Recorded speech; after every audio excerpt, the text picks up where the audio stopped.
The temperature may climb a little bit today here on the shores of Lake Michigan. A breeze out of the southwest below 10 miles an hour.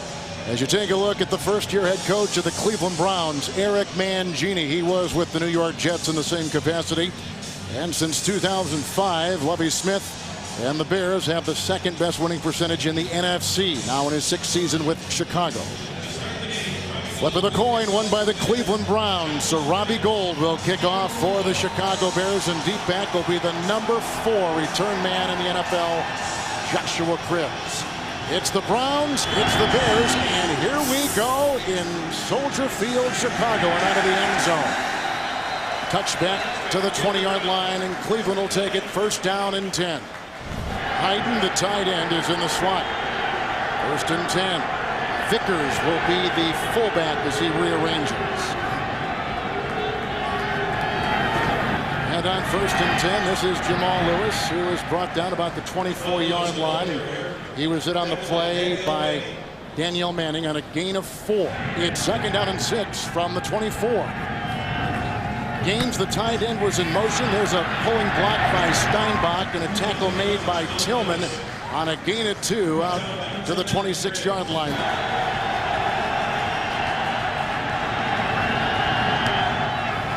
In the secondary. Gaines is the fullback, the ex-Bear, blocking for Anderson. Incomplete, near side, looking for the rookie Robisky. Coverage on the play by the aforementioned Bowman. It is 3 and out for the Cleveland Browns on their first possession. Kevin, last week the Cincinnati Bengals converted 8 of their 12 third down opportunities against the Chicago Bears defense. Lovie Smith wanted to see his defense get off the field, pitch a 3 and out, and get the ball to the offense. They were able to accomplish that their first time on the field today. Sastadil, one of the best in the business, will be punting. Devin Hester, number 6 in punt returns in the NFL, is back to retrieve it. Sent back to the 24. Under a 4-second hang time, and here goes the elusive Hester. He's got the punter, Sastadil, to beat, who brings him down at the 45. Oh, he is exciting. Hester is also a starting wide receiver, a 32-yard return there. Yeah, he leads the team in receptions and receiving yards. They wanted to see him break one just like this. Be the difference maker that he was in 2006. Returning kicks and returning punts. You can see he's really coming into his own in all phases of this game. With Forte in the backfield, it is first down and 10 from the 44. Forte. There's a block up there by Omiel, who's playing the other guard today. Under center is Cutler. So Garza is the right guard. Forte remains in the backfield. On second down and 8, it's Cutler, almost picked off on a pass intended for Earl Bennett. At about the 42, he had Adams there, and he had Eric Wright. Top left-hand portion of your screen, now far left right there. 87, normally a receiver. He'll be back at safety. He's one of 6 defensive backs, making 7 back there against Cutler on third and 8. With the pressure supplied by Corey Williams, chased by Rodgers, he's got to get to the 34 for the first down. And then he's belted out of bounds across the way on a gain of 4. And Jay Cutler took a lick. Eric Wright got him. Eric Wright laid it to him, and Rob Ryan got up saying something. Cutler had a smile on his face, and this is where he wanted to cut it loose, but see the pressure coming in as Rodgers gives chase as well as other Cleveland Browns. Now, watch the lick. It's just putting a stamp on Jay Cutler. Woo! Yeah, you can feel that one from up here, Kevin. So they waste the 32-yard punt return by Hester. To punt now for the Chicago Bears with Brad Maynard. Terrific inside the 20. They want to keep it away from these punt return guys. He nails it there at the 12. Terrific placed punt by Maynard, and a 13-year veteran out of Ball State, 26-yard punt.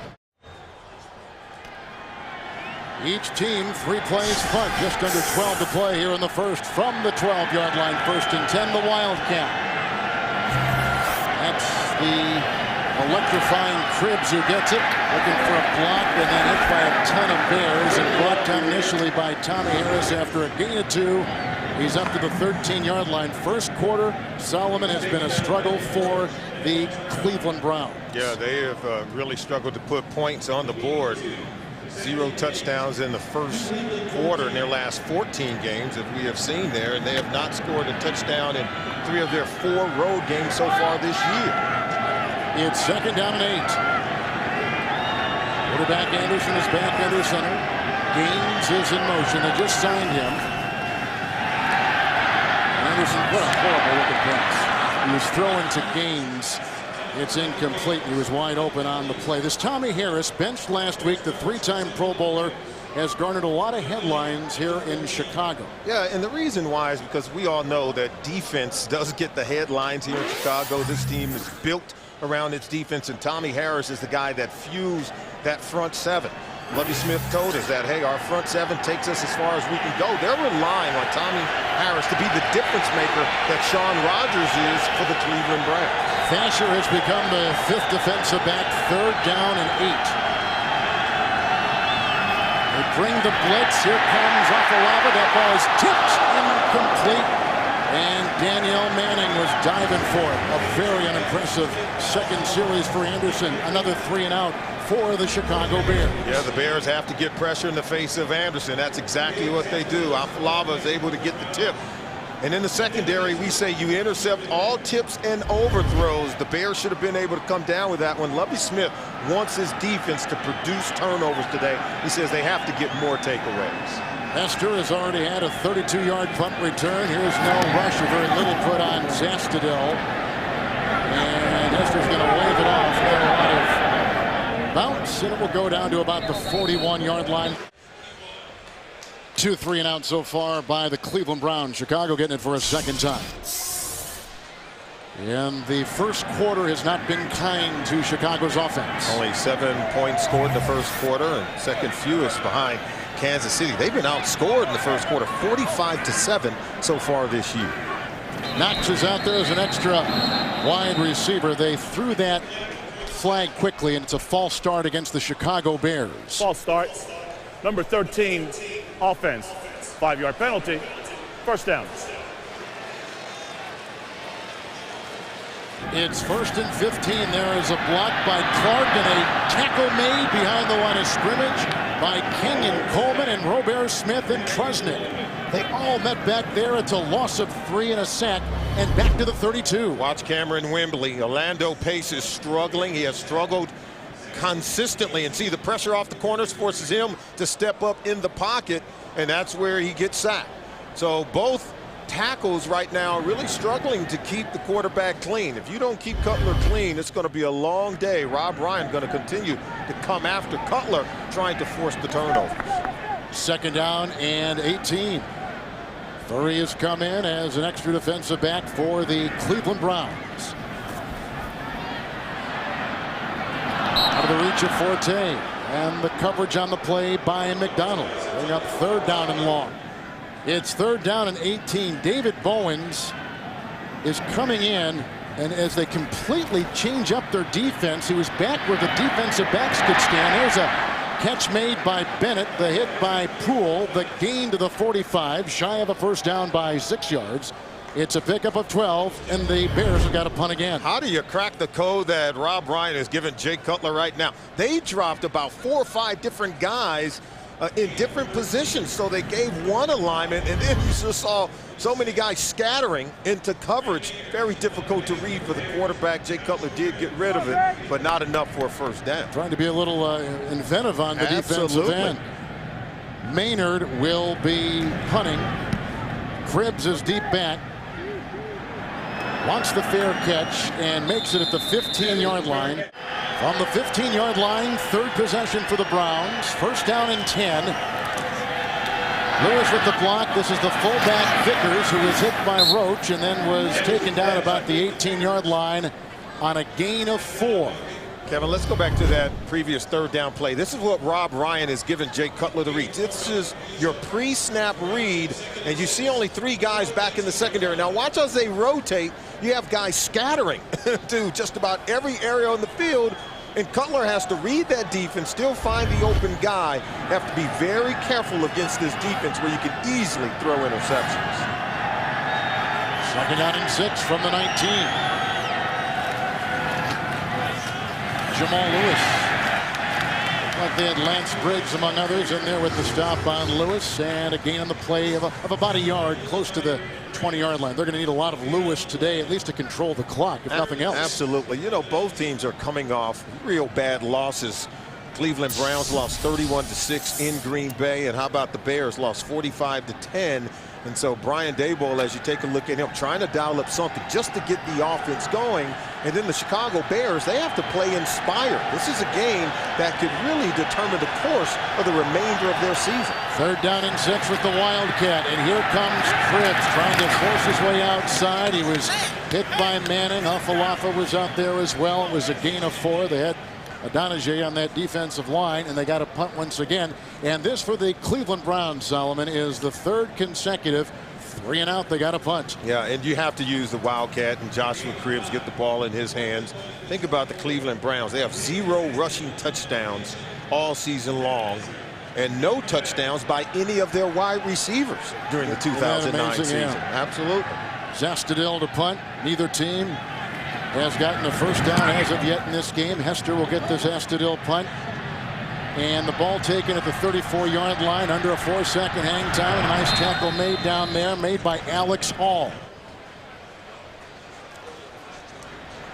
7:27 here in the first from the 32-yard line. The Chicago Bears have it 1st down and 10. Mayava has taken the place of Trusnick right now, and here's a handoff to Forte, who is grabbed by Kenyon Coleman, so he's making his presence felt. Robert Smith with a stop as well. It is a gain of 4. The ball at the 36. On the 36, 2nd down and 6. Couple tight ends. Forte once again blocked. Oh, there's a good stop in there by Ataba Rubin. Gain was to the 37. He picks up a yard. We talked about the focus on Cutler. The April 2nd trade sent Kyle Orton and 3 high picks to the Denver Broncos. Yeah, and at times we've already shown you how he's been very good. At other times, maybe not as good. I think the point is that the wide receivers are more productive since Cutler has come to this football team. He does force the defense to have to defend every blade of grass. If you want to help Cutler, improve your run game. Look at the 5 possessions by both teams so far in this game. 5 3-and-outs, and right now if they don't convert this 3rd down, we're going to have another 3-and-out. 6 in the secondary, 3rd and 5. Knocks the extra receiver. Here comes Cutler, gets a block. That's Forte. He's got the 1st down. He's chased into Cleveland territory. Brought down by Adams. The gain, the run to the 35.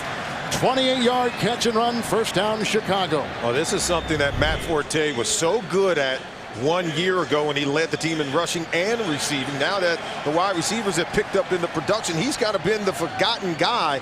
So now you can dump it off to him on 3rd down. Look at the yards after the catch. And if you're going to drop off and have to defend the speedy wide receivers of Johnny Knox and Devin Hester, could leave Matt Forte wide open. 2 tight ends. 1st down and 10 from the 35.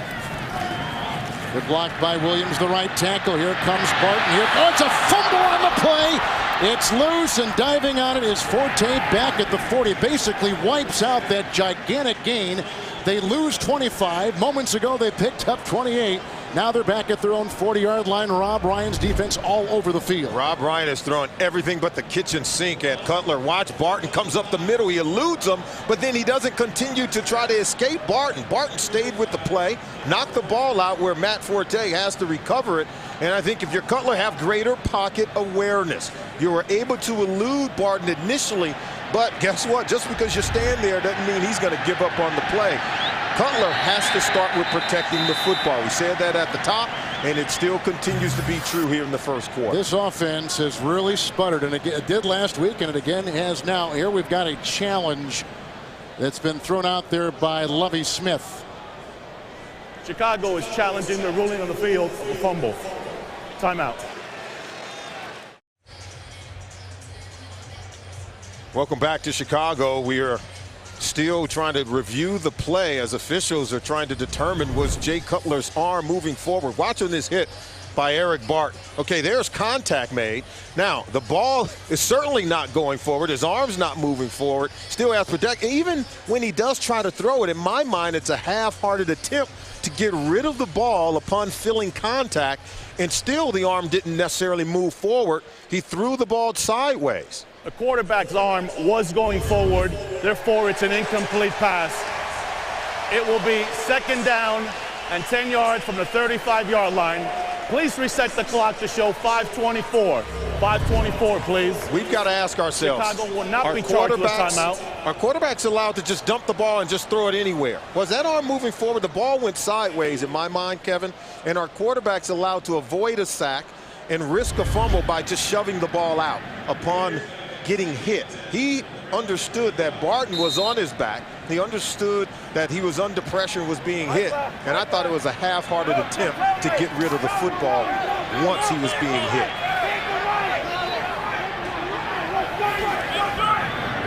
It's 2nd down and 10.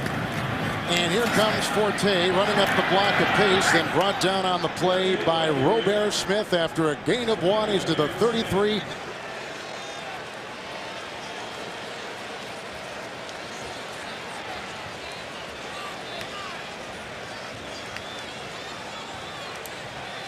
Dime secondary, 3rd and 9. Cutler's got the first down, and he swaggers his way down to the 13-yard line and slides right there. Barton was in the vicinity. Also a hit from Furry, 19-yard pickup and a first down. We showed you that one play where the Browns dropped a lot of people in coverage. Cutler may have to do more of this and get out of there. If you're going to drop so many in coverage and you leave yourself vulnerable, he's a mobile enough quarterback to really make you pay. Smart play that time by Jay Cutler. So on this drive, they've had a 28-yard catch and run by Forte, a 19-yard run for a first down right there by Cutler. 7th play of the drive, couple tight ends, 1st down and 10.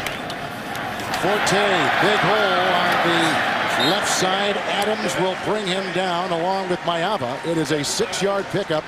And a good block on that side by Beekman, the guard. 2 areas where the Browns, or I should say the Bears, have to improve. First down run plays, as you could see Forte just gashing the Browns. And then inside the red zone, they have to be productive. Remember the fumble by Forte in the red zone against Atlanta in the Monday night game? Now down here, protect the football.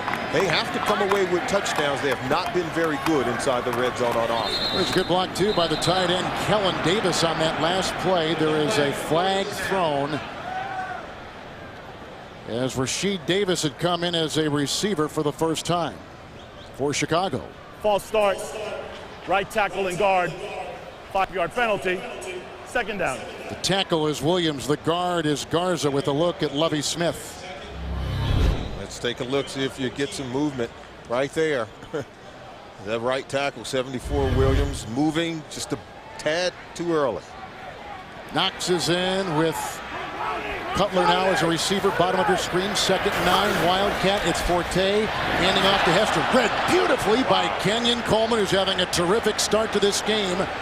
Coleman, who's battling a groin issue, has been playing with the Jets, Dallas, and Oakland, and now he's with this team. A loss of 5 on the play to the 19. We talked about penetration can wreck your run game as well as your ability to protect the quarterback.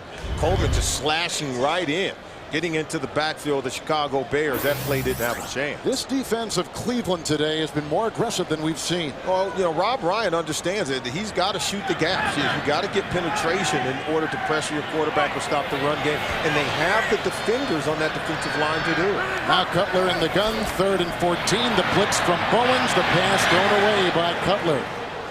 They had 6 in the secondary. There was great coverage, but David Bowens playing inside and outside both for Rob Ryan today with a nice rush. He is moving around, and he was unaccounted for in terms of the protection schemes for the Chicago Bears. Did not account for Bowens coming off the corner in the face of Cutler. Cutler told us he was going to do that. Down inside the red zone, if it's not there, I'm throwing it away, and we may have to live with just taking the field goal. Remember, avoiding the turnover down the red zone has to be paramount. Here's Gold now trying a 37-yard field goal. The snap will come from Manley. The hold will come from Maynard. And this for the first score in the game. 3-zip Chicago, 2:22 in the first. Jay Cutler got it going on that last possession, but prior to that, we've had no movement on offense. The Cleveland Browns still struggling to move the ball. Gold just nailed a 37-yard field goal to give his Bears an early 3-0 lead. Cleveland comes in 1-6. Chicago comes in 3-3. Cribbs, you just saw him deep back there, and here comes Joshua Cribbs, former quarterback at Kent State. And out to the 20, and then hit and brought down on the play by Corey Graham on a 26-yard return. Take a look at that. 3 plays and punt on 3 consecutive possessions. And I'm sure Rob Ryan says, hey, can we play a little bit of offense on defense? Can we? Because this defense right now is playing very well. Very well. From the 23, 1st and 10, the slot receiver is Furr. Tight end Gaines is in motion. Joe Thomas, the left tackle, with the block that's intercepted by Daniel Manning. He'll get up, and here he goes. Roach throwing a block. Knocked out of bounds. As you see, Thomas steamroll Manning, who makes the interception. That is his 6th career interception. First of the season, 35-yard return. And down to the 13-yard line go the Chicago Bears. It's only a 2-receiver route. Yeah, you have the tight end on the backside, but he's staring down this one the entire time. Great play by Daniel Manning. Reading the eyes of the quarterback, understanding route recognition, and then breaking to the point of the intercept and watching just lay out for this ball. Very seldom do you see the defensive backs making that kind of catch and then getting up and creating some yards after getting the interception. Great play by Manning. Garrett Wolf is in the backfield.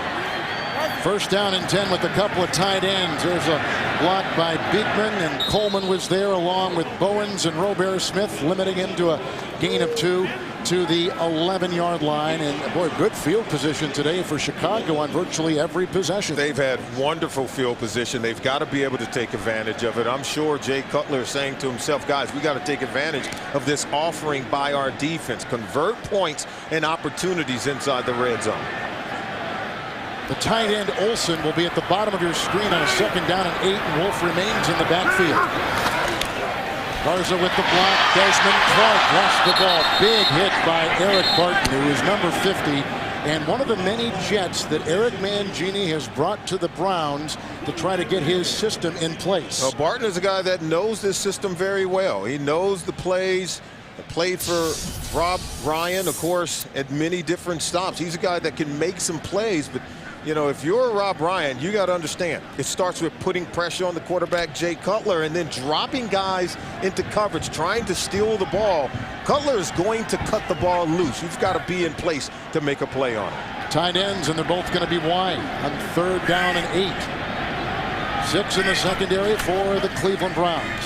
Here comes Corey Williams, the ex-Packer. That's a low pass, uncatchable by Wolf. So they get this great position, and they're going to have to settle for 3 again for this offense of the Chicago Bears, which is ranked 21st in the NFL.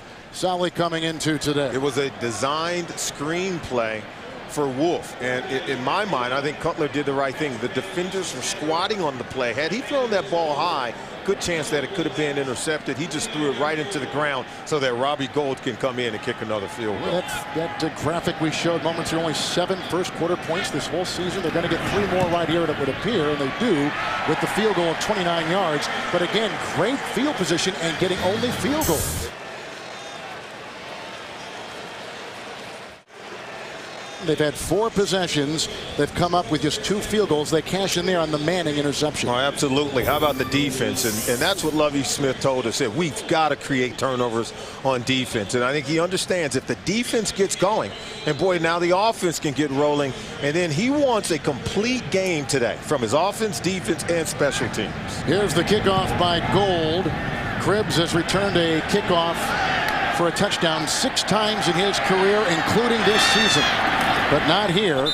He's knocked down at about the 25-yard line, and he was hit on the play by Tim Shaw, who is a reserve linebacker on a 23-yard return. There is Derek Anderson, and there's Brady Quinn, the quarterbacks for the Browns. Well, certainly, I think the way that Anderson has played, you've got to wonder, when do we see Brady Quinn? Remember, if he takes 70% of the snaps, his contract will pay him $11 million this year. That means he has to play in the last 9 games. Well, if he doesn't play today, there's only 8 games left. And so I don't know that we'll see him in this game today. In fact, we asked Eric Mangini, could we see Brady Quinn? He shook his head. Absolutely no. Couple tight ends on 1st and 10. There's Afalava, the rookie, who makes the stop on Lewis. It's a gain of 5 on the play for Jamal Lewis. And we were a little bit surprised he said that because the quarterbacking has been so horrendous from Anderson so far. Well, take a look at the October numbers for Derek Anderson. Very spooky indeed. Not good Only 1 touchdown during the month of October. And look at the 3 games since. And so, yeah, definitely, you know that you can improve at the quarterback position. I believe Brady Quinn could come in and play better, at least than what we've seen. Harrison and Adams are the 2 defensive tackles on 2nd down and 5. And here is a Lewis run, and around his ankle he had Nick Roach, who had been playing middle linebacker, moved outside. Hunter Hillenmeyer now the middle linebacker. Gain of 4 on the play. And he's up to about the 36-yard line. A look at Roach, and this is probably going to conclude our first quarter. There's a lot of pressure from the fans who now are going to plan some kind of sit out after the bye, at least for the kickoff in the Monday night game against Baltimore. There's a lot of unrest in Cleveland. A couple field goals by Gold. Chicago at the start of the second quarter on top 6-0. Browns first down of the game, and that last run by Lewis from the 36-yard line. Tommy Harris is still out of the game, although he started today, the defensive tackle. Jamal Lewis, nice block on the play by Rex Hadnot, and the tackle was made by Hunter Hillenmeyer. Gain of 9, 2nd down, long 1. 2 tights remain.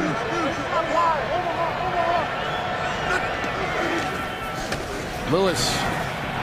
There's a good block by St. Clair, the ex-Chicago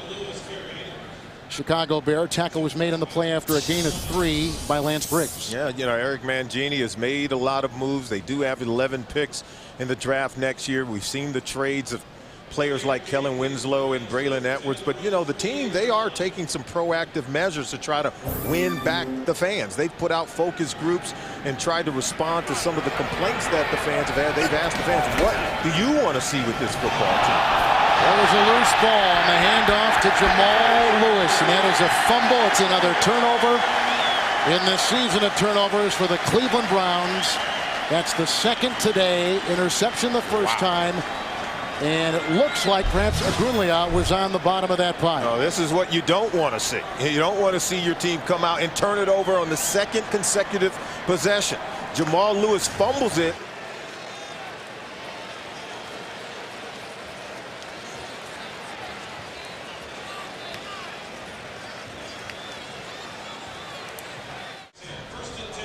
Two straight turnovers by the Cleveland Browns. Yeah, Cleveland Browns, Thanksgiving comes early. They're way too generous with the football, making it very difficult for Eric Mangini and his group to be competitive in football games. 2 tight ends for the Bears. Trusnick is back in as an outside backer. It is 1st down and 10. Forte's in the backfield. Good block by Pace. Good block by Williams.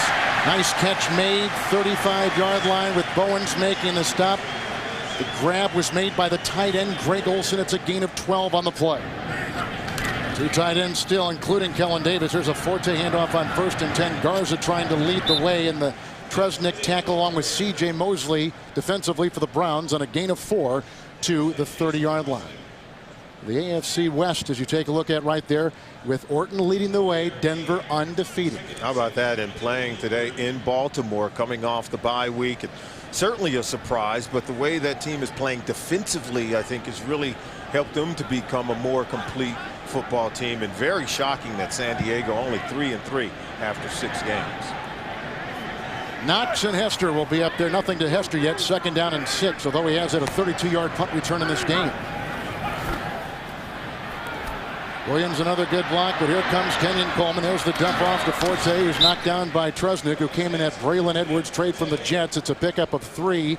He's down to the 27. Earlier in the game, Forte had a catch and run sally of 28 yards. A lot of people starting to question the Chicago Bears, you know, gone but not forgotten. Players that were once here in Chicago, a high draft pick like Sid Benson, now leading the league in rushing, and Kyle Orton now in Denver playing very well with a tremendous quarterback rating where he's only thrown 1 interception all season long. But what did Lovie Smith tell us? He said November and December is where we start to really play football. This is the game, or the time of year, where we start to define who we are. It's 3rd down and 3. 4 in the secondary. Here's Hester for the first time today. Gets a 1st down. Works on Eric Wright.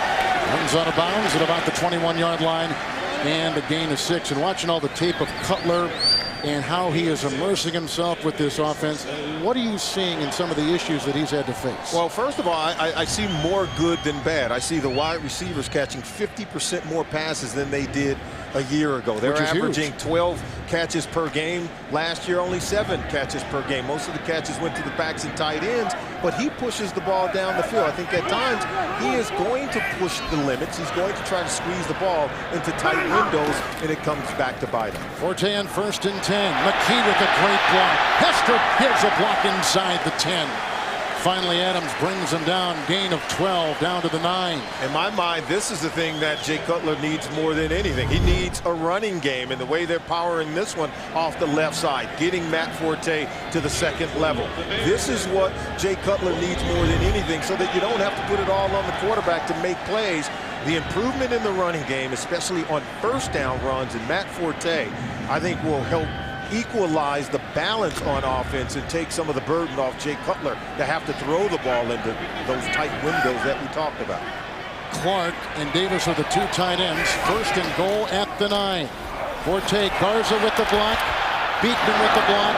Trusnick with the tackle near the 5. Gain of 3. Good play by Trusnick. I thought Forte was going to actually make it into the end zone. He was able to submerge and get under the blocker and still came up and make the tackle. Watch Garza right there, but see how they were able to get underneath and beat the blocker and still grab hold of the leg of Matt Forte to get him on the ground. Trusnick came over in that trade from New York with the Jets, and when Braylon Edwards went to New York, and now here comes Trusnick making plays for Rob Ryan. They've been here before. They've only gotten field goals. Yeah, let's see if they can get it in. 2nd down and 6. Couple tight ends. Forte grabbing the play by Corey Williams, and a gain of 3 as they continue to chisel their way down there. It's down to the 2-yard line, and sometimes it can be just a turnover or a touchdown drive like this to kind of ignite an offense and truly turn the corner. But what did Lovie Smith tell us when we talked to him on Friday? We have to play better in the red zone. We have to protect the ball. We got to run better on 1st down. Now, they've run the ball on this possession. They've gotten into the red zone in the 1st and now in the 2nd quarter. Let's see if they can get it in. It's a shame they have to throw it in order to score touchdowns in the red zone. 3rd and goal to 3. 2 tight ends. You see the allotment of receivers. The nickel secondary for the Browns. Here comes Cam Wembley. He's got the quarterback, Cutler. And again, Cleveland's defense holds him out of the end zone and relegates Cutler and the ineffective Chicago offense to a 3-point try, and Rob Ryan takes a personal victory there. Take a look at the protection scheme. They don't even account for Cameron Wembley. They don't even block him, so completely confusing the offensive lineman as you see Greg Olsen release. And now, guess what? Cutler has to recognize where the hot receiver is also. I think he's got to be aware of where the free blitzer is coming from. Loss of 11 on the sack by Wembley. Here's the field goal try of 32 yards. That's good by Gold. Now, last possession, the Chicago Bears, Solly had it 1st and goal at the 9. They can only get 3 out of that possession. Here's the ensuing kickoff by Gold. Cribbs has been ineffective so far as a return man from the 1. Let's see what he does here. Bottled up. Daniel Manning was the first to hit him. Rasheed Davis was down there too. Lovie Smith is calling the defense this season for the Bears. Oh, he's taken over this football team and over the defense, and really has, I think, been very accountable, providing leadership for change on this defense after giving up 45 points last week. Tommy Harris is back on that defensive line. 1st and 10. Here comes Lewis. He's chased by Roach, and then Roach jumps on his back at about the 28-yard line on a gain of 2. Roach has just been taken out. Thatcher's been put in. Here's a handoff. And the tackle was made by Lance Briggs on a gain of 5. The ball at the 32-yard line. And the ball carrier on the play was Harrison. Well, this is a football team. What did Lance Briggs tell us? We have to earn our respect back one game at a time. This is a football team that came off last week really after a disappointing performance, and they said, hey, we've got to go out and we've got to earn it back one game at a time. People are going to see that film going around the National Football League, think they can come in here and run the ball on the Bears defense. Womack on this series playing the right guard for the Browns. 3rd down and 3. They need the 36. Blocked by Thomas, hit by Harris. Anderson gets away, then throws it away. Tommy Harris playing with that bad left knee, forcing a 3-and-out for Cleveland. But he does have 2 good arms, and what that means is you've got to wrap up the quarterback. See, he blocks him, tries to push him, thinking he's going to go to the ground, but Derek Anderson is a big boy. And you got to wrap him up and tackle him to the ground in order to get the sack. I don't know what that was from Tommy Harris. He knows better. You've got to wrap up the quarterback. Would have been a huge play for the Bears defense. They call it a forward pass. Here are the 5 possessions today for the Cleveland Browns. 3 and punts, an interception, and a fumble. A lot of Dave Zastudil and a lot of turnovers. You could argue that he's the MVP of the first part of the season for the Cleveland Browns. Basically won that game in Buffalo a couple weeks ago. Here he punched to Hester. And a kick sideways on time of 3.78. Not much right there. And the ball loosed at a touch. The Chicago Bear in Cleveland is saying they've got the ball. Now the officials are pointing in the direction of Chicago. With 6:56 to play here in the second quarter as we had a scrum across the way and a 38-yard punt by Zastudil. Dave Zastudil has been very good. I don't think it touched anyone. No.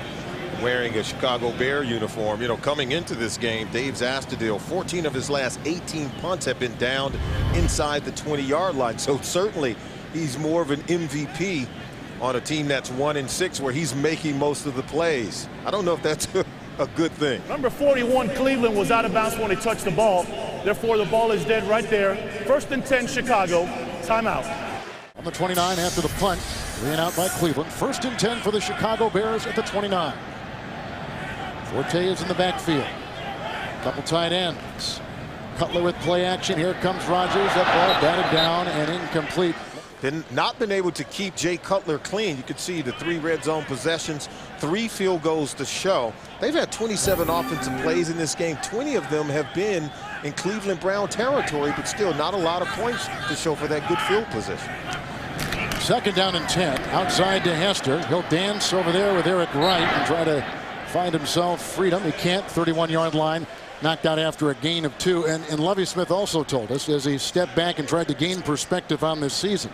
With 5 of the next 7 here at home, this, he said, will be the defining time in our season. That's right. He says, hey, we're supposed to play our best ball in November and December. He said when the weather starts to change and it gets cold, that's what they feed off of. And we talked about really the identity of this football team is the defense. So when their run defense is playing well, the rest of the team tends to play well. Furry, one of 5 defensive backs for the Cleveland Browns. 3rd down and 8 now. There's a block by Olsen and Cutler going long on the near side. His receiver cut at the 50. The ball landed at the 40. They were going for Knox. A flag is down at the 19 and Cutler looked like he was whacked. Roughing the passer, number 95, defense, helmet to helmet contact, 15-yard penalty, automatic first down. On a 3rd and 8, they call it on Wembley, who had a sack the last time of Cutler. Got to be able to hold up. This ball had been cut loose. See the helmet to the chin.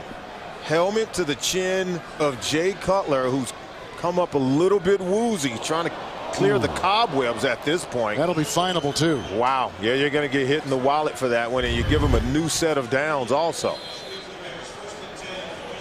This is where Jay Cutler maybe not given enough credit. He is a tough quarterback. I've seen him take licks, stay in games, and still move the chains. By the way, Cleveland is the 2nd least penalized team in the NFL coming in. That was a positive that Eric Mangini talked about with us last night. Absolutely, Mangini. That was the one thing he talked about where he felt that his team had been improving. Of course, not a lot of areas where you feel his team is playing well, but that's one of the things. He talked about the discipline of his team, but they lack discipline on that play by Cameron Wembley.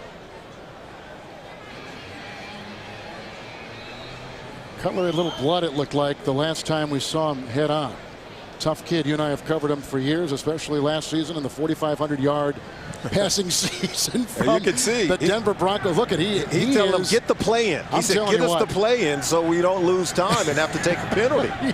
He is a piece of work. 46-yard line. It is 1st and 10. Forte, great penetration on the side. It came from Abram Elam, one of those ex-Jets. There are 10 on the Cleveland Browns. A gain of a yard to the 46-yard line. We're talking about Jay Cutler. Watch when he stick the tongue out. Did he bite it a little bit? He sure did. Yeah, whack to the chin, caused him to bite a tongue. Clearly not wearing a mouthpiece. Yeah. Browns will have 4 in the defensive secondary. 2nd down, long 9. The tight ends, wide left and wide right. Clark to the bottom of your screen. Olsen to the top, 2nd and 9. Good block by Pace. That's caught by Hester, and a good catch too. He got it in front of Elam. The gain to the 33-yard line. Well, you got 21-yard pickup. Give Jay Cutler a lot of credit. Watch the pressure coming down the middle. And he still stares down the barrel to deliver a strike to Devin Hester because the defensive tackles and linemen were coming right at him. Shaun Rogers bearing down, and then there's the throw. You say, well, why was it thrown a little bit behind him? When Shaun Rogers is coming right up the gut, right into your face, you might want to put it on the back shoulder of the wide receiver. Hester had his first 100-yard receiving game last week against Cincinnati. Here's a 1st and 10 from the 33. 5 in the secondary. The blitz comes from the corner. They go outside. That's caught by Hester. He's got pace out there in front with Olsen. He's brought down by Wimbley. And the gain is 7 yards down to the 26-yard line. Shaun Rogers just living in the backfield of the Chicago Bears. And Cutler's able to just barely get the ball off before he's getting hit. You see that jersey? He's got a lot of dirt on that jersey. Very aggressive stance today by Rob Ryan. They're coming after him. They're getting hits on him. See that right there? This is a 350-pound guy knocking you to the ground. One of the best right there.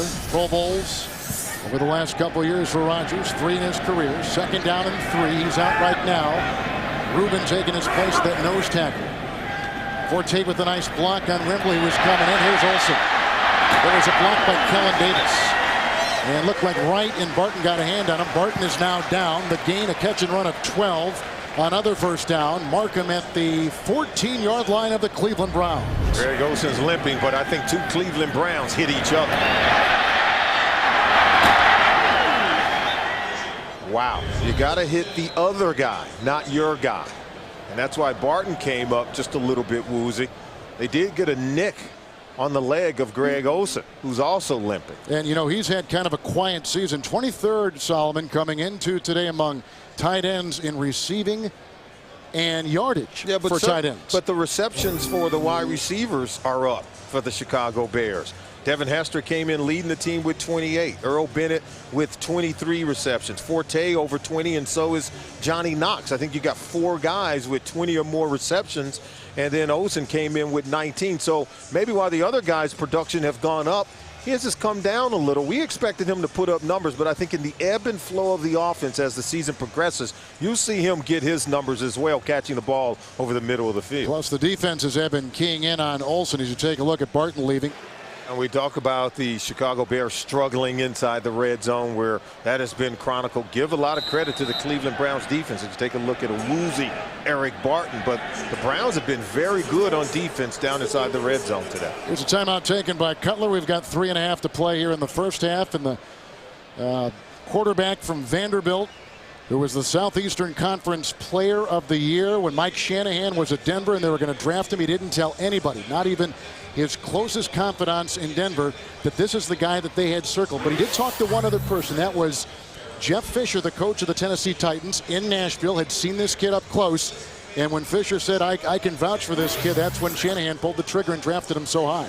To become the SEC Player of the Year at Vanderbilt. I mean, that's doing something, because you're talking about a lot of talented athletes at Florida, at LSU, at Alabama, at Georgia, and then you're the guy that walks away with the biggest piece of hardware as the best player. That's really putting it together. It's 1st and 10. Look at the pulling pace and the key, and it's a pitch out going to the running back Forte. Adams brings him down, limits him to a gain of a yard. So you've been watching this Cleveland defense today. I mean, can you find a point where their defense has really snuffed them in the red zone? Why they're doing it? Absolutely, because you know what? Rob Ryan understands he has a big man in the middle of the defense and no one can block him, and that is Shaun Rogers. He really is teeing off on the Chicago Bears offensive line. They have to dedicate at least 2 guys to block them. And what that does, Kevin, it frees up the other guys on the edges to make plays. Cameron Wimbley has been a huge recipient of the damage done in the middle by Shaun Rogers. Tight ends are wide, 2nd and 9. Cutler, here comes the rush again, this time from Bowens, being chased by Kenyon Coleman. Hester tries to catch it and does.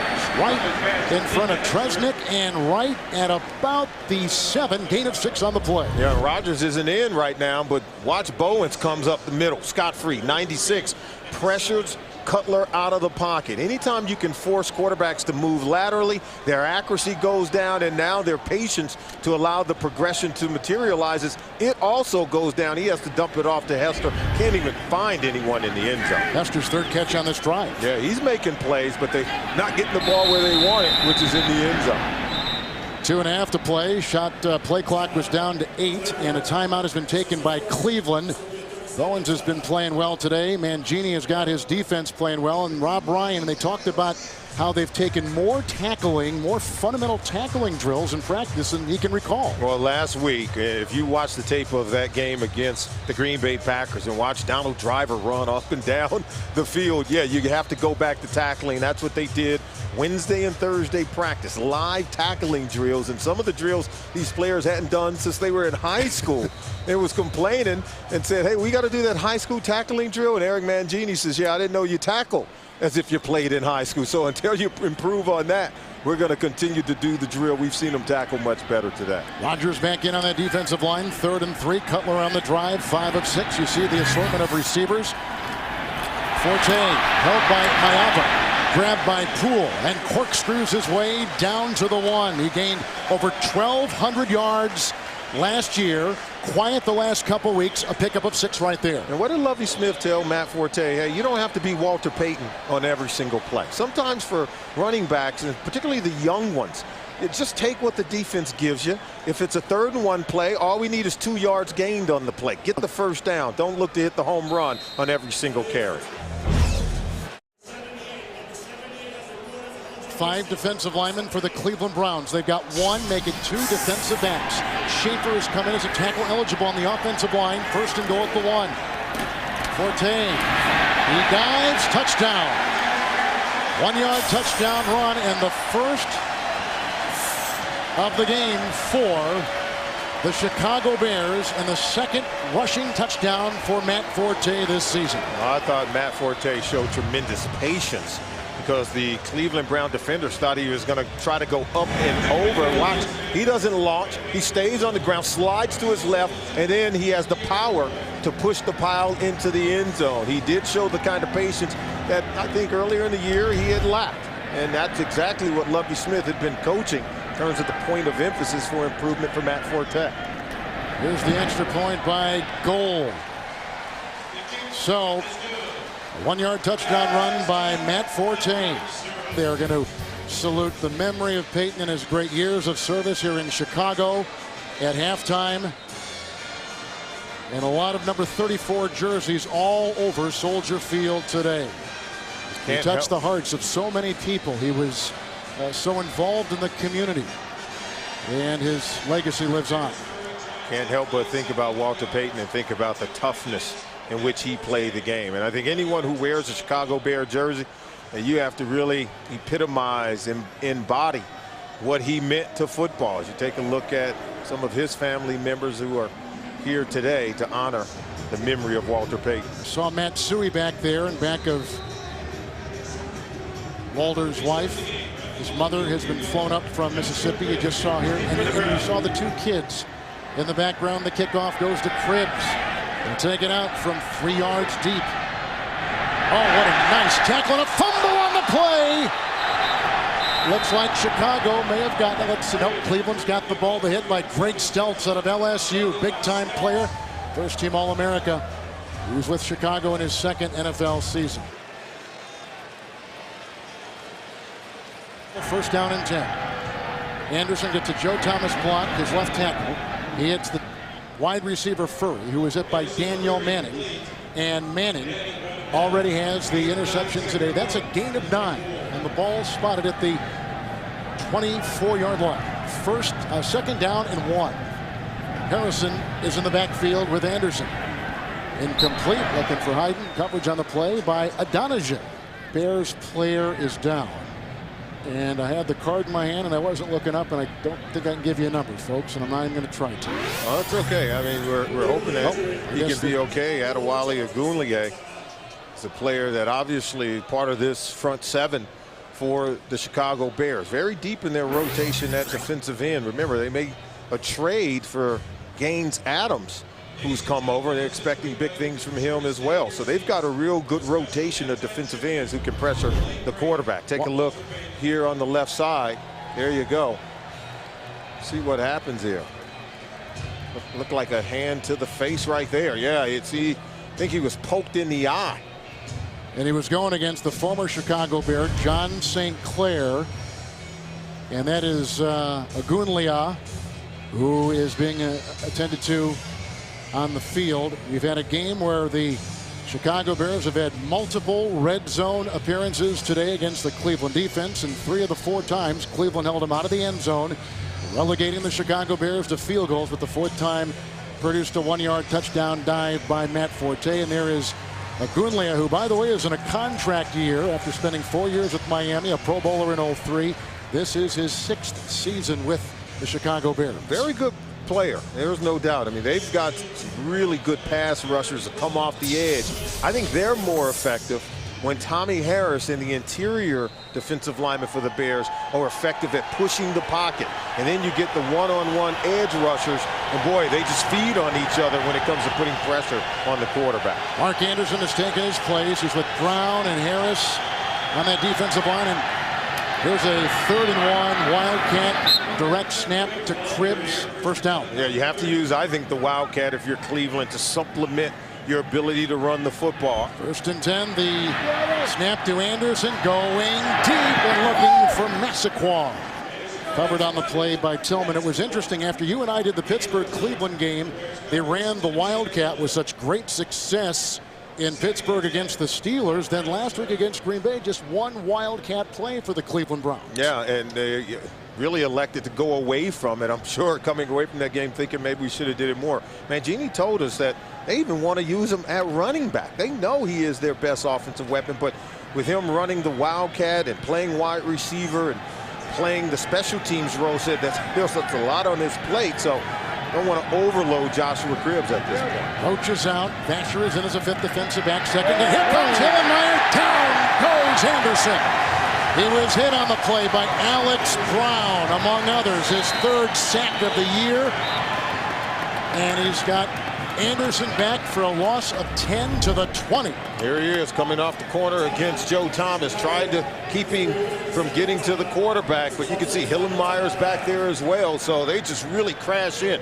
Hillenmeyer blitzing from that middle linebacker position. He's done a good job of just getting everyone lined up today, where now they can play fast, they can play aggressive, not a lot of thinking, not a lot of checks at the line of scrimmage. Alex Brown coming off the corner for the sack. And working on Joe Thomas, who's a Pro Bowler in his own right as the left tackle for the Browns. You know, but when you have a middle linebacker who can steady and right the ship like Hunter Hillenmeyer has done, I think it allows your defense to be more aggressive, because he's good seeing, communicating, getting everyone lined up. Watch, once he reads the defense, still communicating, telling guys where to go. He is now the quarterback of this Bears defense. There's the Wildcat snap on 3rd and 21. Lawrence Vickers with a block and an eventual tackle made by O'Donoghue and Tillman after a gain of 10. He's out to the 29. Just a really good play. Yeah, they had some yards gained on that play, but not nearly enough for the 1st down. See how they're rolling and pulling everyone, the guard and the onside tackle Joe Thomas, but they're able to get him on the ground. Good play. Charles Tillman didn't give up on the play, took the initial block, and then he went back and made the stop. Well, we've seen good defense by Cleveland. They've been pressured the entire game. We've seen turnovers, an interception, and a fumble by Anderson in the 1st half, and they're getting shut out again at halftime. Yeah, and this is an offense that has struggled to put points on the board during the 2009 season. Not nearly enough consistency or firepower on offense.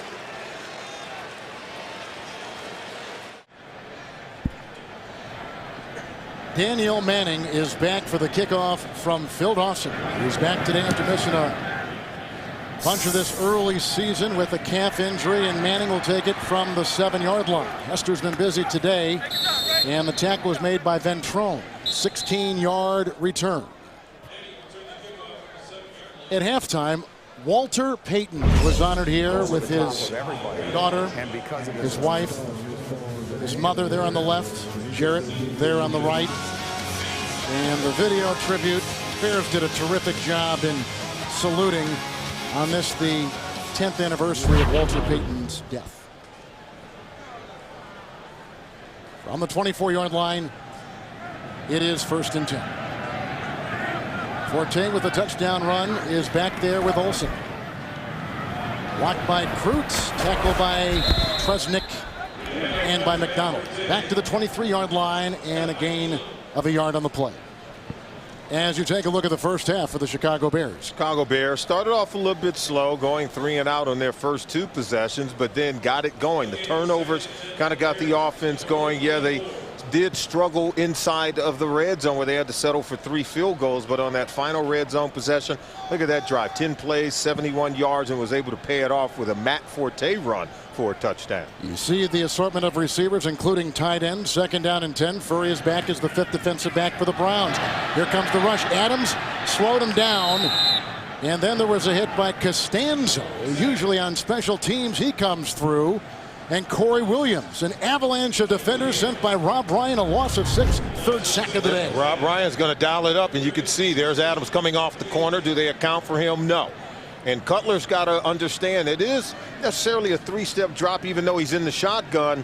But once you see him, he does protect the football. I like the fact that he's not just throwing the ball up for grabs, trying to get rid of it and putting the ball in harm's way, but got to be able to pick up the blitzes and understand where the hot read is. 3rd down and 6. They've got Bowens back off your screen. You can't even see him. He's playing so deep on the 3rd and 16, and the little run produces just a handful right there and a gain of 6 on the play. So Hester finds very little room. Oh, that was Forte, excuse me, who carried that ball.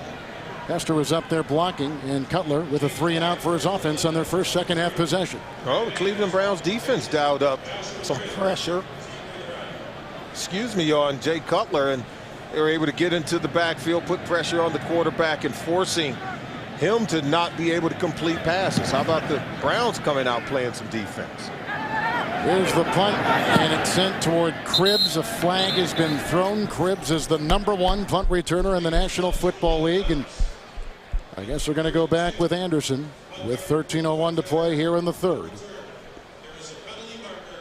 The flag has been thrown at the 28-yard line at the other end of the floor of the field.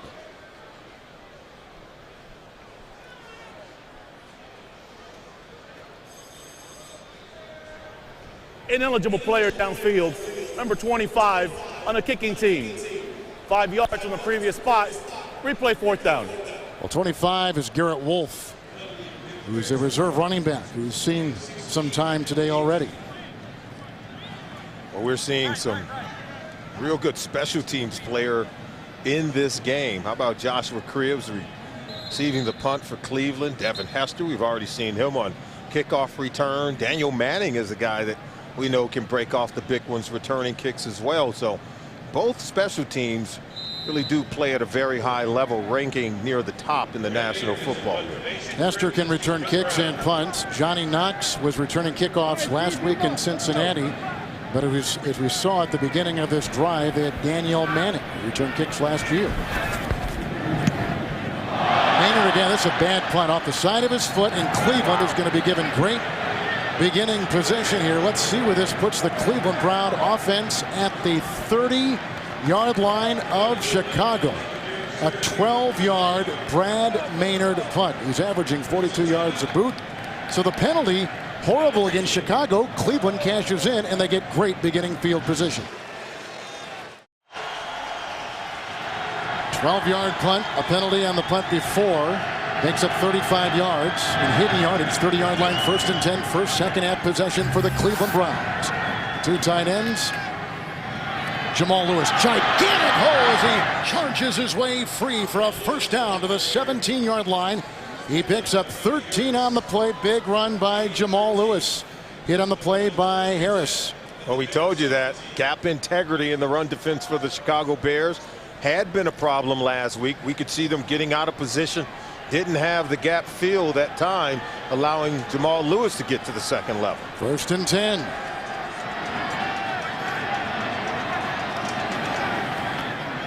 Lewis again. Steinbach with the block, and he grinds out some more. Down to the 11.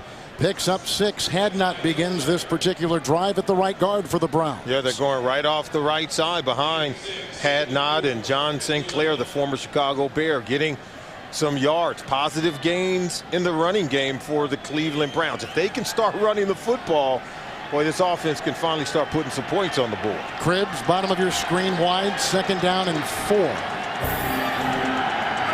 Starting defensive line is out there for the Chicago Bears. Great block by Steinbach, and here once again charging to the one, Jamal Lewis. Hit on the play by Roach. 10-yard gain, 1st and goal for Cleveland. And right now they're just going right up the gut. Watch, it comes right here. Right up the gut. See that hole there? It opens up magnificently on the back end of the Chicago Bears defense. Able to get a hat on the hat. And it's not until Lance Briggs comes over to wrap up the legs of Jamal Lewis are they able to get him on the ground. Fraley is in. Steinbach is going to a tackle on the right side. Tight ends all over the place. 1st and goal. This is Jamal Lewis with a sledgehammer. No sign yet. Has he gotten in? And no. Shy in the defense of Chicago. And let's see if they get in. Let's take a look at it. See if he was able to break the plane. There's the ball right there. I don't think it did. Tommy Harris is the one who hit him. Great camera work. Steinbach is playing the right tackle eligible. 2nd and goal at the 1. The quarterback 6'6". Anderson goes in. Touchdown. He gets in there. Anderson with the touchdown run, his 2nd of the season. And a 1-yard plunge.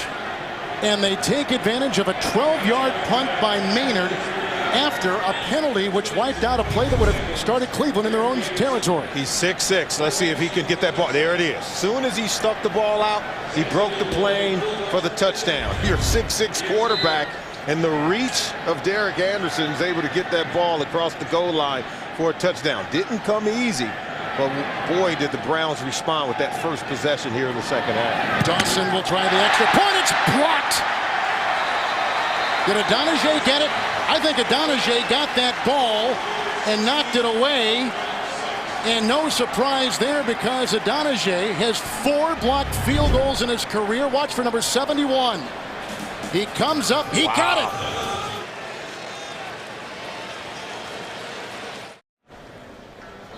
Bears get it after a touchdown run of a yard by Derek Anderson. Lewis was the one who was starring on that last drive. Extra point block. Here's Cutler, and Solomon East 10 of 17 today. He's got to really get it going on this drive after going 3 and out. Greg Olsen brought down by Abram Elam. 42-yard line, 16-yard pickup, and a 1st down. Good protection. You can see a little play action that holds the linebackers, allowing Greg Olsen to get open on the back end and just really taking what the defense gives them. Anticipating that the Cleveland Browns are going to come after Jake Cutler. I think they got to go to more 3-step drop. He's got to anticipating getting the ball out of his hands a little bit sooner. Rubin is in for Rodgers on the defensive line, 1st and 10. Here comes Trusnick, and down he goes. Everything that the defensive coordinator, Rob Ryan, is dialing up today in terms of pressure. I mean, he has sent pressure from every angle. That's the 4th sack on Cutler. Loses 6 right there. And here it is, coming off the corner. See, coming late. The delayed blitz. Once the tackle turns in, Orlando Pace turns in on Bowens, and Trusnick can come free, very clean off the corner to get the sack. They're not picking up. The protections are just not really holding for Jay Cutler, and they're not able to pick up all the blitzing defenders for Cleveland. Trusnick with his 2nd sack in his career. His 2nd and 16, loss of 6 on that play, back to the 36. 5 defensive backs out there for the Browns. Timeout taken by the frustrated Cutler. 2nd and 16 after the timeout. Cutler has been sacked 4 times today. That's and 22 dropbacks to throw. Yeah, harried 8 times, have been knocked down another 7, so they're getting after him. Rob Ryan putting complete pressure on Jay Cutler. And I think it's their inability to run the ball effectively on first down that's really putting him in harm's way. Blitz again picked up by Forte. 2nd and 16. That is caught. Johnny Knox, the rookie from Abilene Christian, to the 49. And a 13-yard pickup. And they had Adams along with Bowens right there, but Adams made the hit. Well, they did blitz him, but the protection held up. If you protect and give him time to throw, he's going to find the receivers open down the field. The strike to Johnny Knox over the middle of the field creates a new set of downs. But you know, Rob Ryan's going to continue to come after the quarterback. 3rd down and 3. Williams, C.J. Mosley on the defensive line. An assortment of defensive backs numbering 6. 3rd and 3. Forte with the block. Here comes Wembley. And he has to throw it away because the pressure came from the outside. And so Chicago has got a punt. Rob Ryan has called a masterful defensive game today. Last punt recall went just 12 yards. Yeah, see the pressure coming right here. And you can see Wembley dipping that shoulder. You can see Bowens, Wembley coming off the corner, forcing the throw, and they're forced to punt again. Butler had hit his last 7. Now another punt coming up from Maynard. Deep back is Cribbs. We know how good he is. We've mentioned this before. #1 punt returner in the NFL coming into this week in the NFL's 8th weekend. And here is the punt by Maynard. Letting it bounce. Saved. Saved by Corey Graham. Grabbed by Davis, but it was Graham, a third-year player out of New Hampshire, and a 5th-round pick. A couple of 1-yard touchdown runs. The quarterback at Cleveland, Anderson, had one last time. Great punt by Maynard. Marooned it as 1. Anderson first down and 10. Harrison in the backfield. St. Clair with a nice block. And squirming free to the 11-yard line after the stop made by Danielle Manning, and close to a first down and a gain of 10 is Harrison, who was almost inactive today by the coach Eric Mangini. And right now the Cleveland Browns are starting to blow holes in the middle of that Chicago Bear defense. Look at that, just moving Tommy Harris out of the way. He's getting blown off the line of scrimmage. They're starting to get linemen to the second phase onto the linebackers, allowing Harrison to pick up the first down. Anthony Adams playing next to Smith on that defensive line for Chicago. 1st and 10. Look at the elusive Harrison again. Weave his way. He's brought down on the play by Zach Bowman out to the 14-yard line and picking up 3. I wonder if that last drive gave them a little bit of confidence the way that Jamal Lewis was running the ball. Absolutely, and they're starting to get linemen to the second level. Anytime you can get to the linebackers like Lance Briggs and get linemen on him, and now it's up to the safeties to have to make tackles. If you're Brian Daboll, you just continue to dial up these run plays. Blowing them off that line of scrimmage on that first down play when they had the ball on the 1-yard line was a huge play. That was a 7th consecutive run, 2nd down and 7. There was a good block by Harrison, another drop for the Cleveland Browns. They haven't had many today. That was dropped by Vickers, and the coverage on the play by Hillenmeyer. Nothing can derail the chemistry and continuity and flow you have on offense more than this.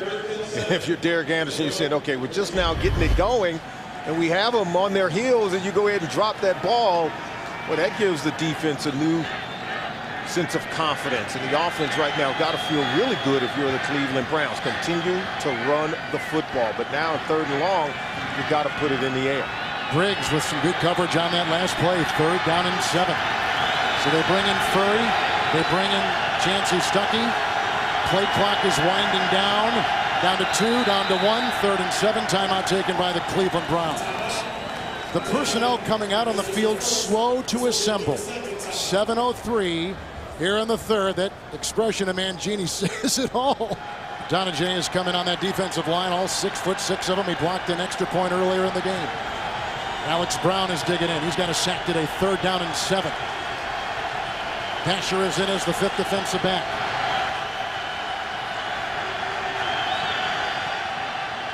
Here they look like they're going to creep in, and here they come. Vickers picks him up, saying, oh, there's a big-time hit. Great pressure. Hillenmeyer came through. It is an incomplete pass, even though Bowman picks it up, vacuumed it in. Anderson a little bit slow to get up. Adewale Ogunleye as well as Hillenmeyer coming up the middle. Look at the pressure. 2 guys converging in on the quarterback, not allowing Derek Anderson to get comfortable throwing the football. Now they have to show up the run defense, but really good play. Good stop for the Chicago Bears. Hillenmeyer playing middle linebacker today, played outside last week, initially took the place of Urlacher, who had the wrist injury, of course, in that Green Bay season opening game. Then Hillenmeyer cracked some ribs, and so he was out, played outside, back in the middle today. Zestadil the punt. Evan Hester from the 38, 4.28 on the hang. He breaks a Cribbs tackle. There's a flag. There's another, and he's knocked out of bounds across the way by Abram Elam near the 45. And Cribbs is down. Cribbs is down at the 34. They cannot afford to lose him. 7-yard return, 48-yard punt. Oh, look at Josh Cribbs. They use him a lot. Well, how about him? Yeah, they use him a lot to move the ball, to try to score points. And about covering punts? He's running During down. the return, illegal block in the back, number 21, receiving team. 10-yard penalty, first down. Well, number 21 is Corey Graham. He's the guy who saved the ball last time from going into the end zone. You can see Joshua Cribbs hit the ground, and he hit the ground very hard. They're looking at Cribbs and working on that left shoulder. First down and 10 from the 30.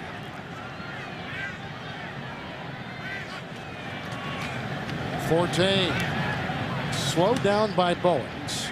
Carves 3 into the heart of that defense. Rodgers is the bottom of that pile too.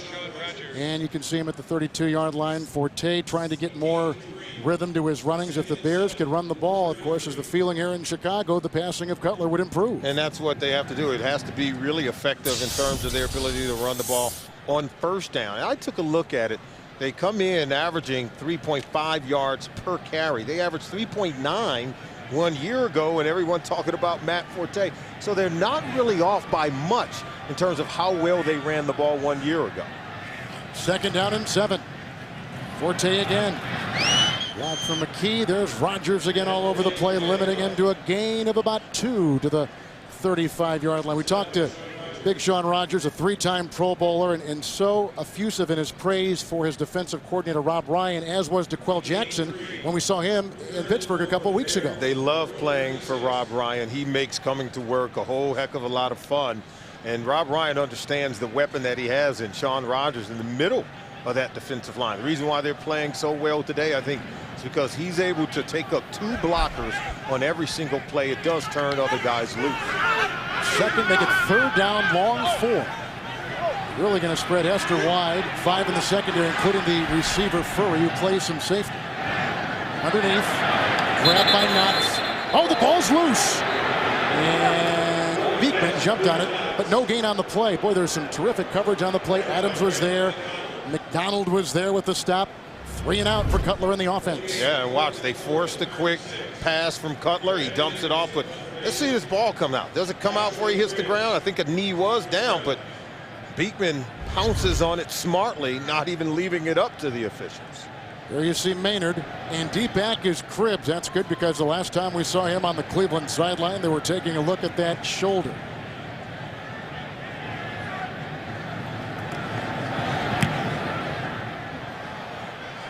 Not a great deal of distance on this one either.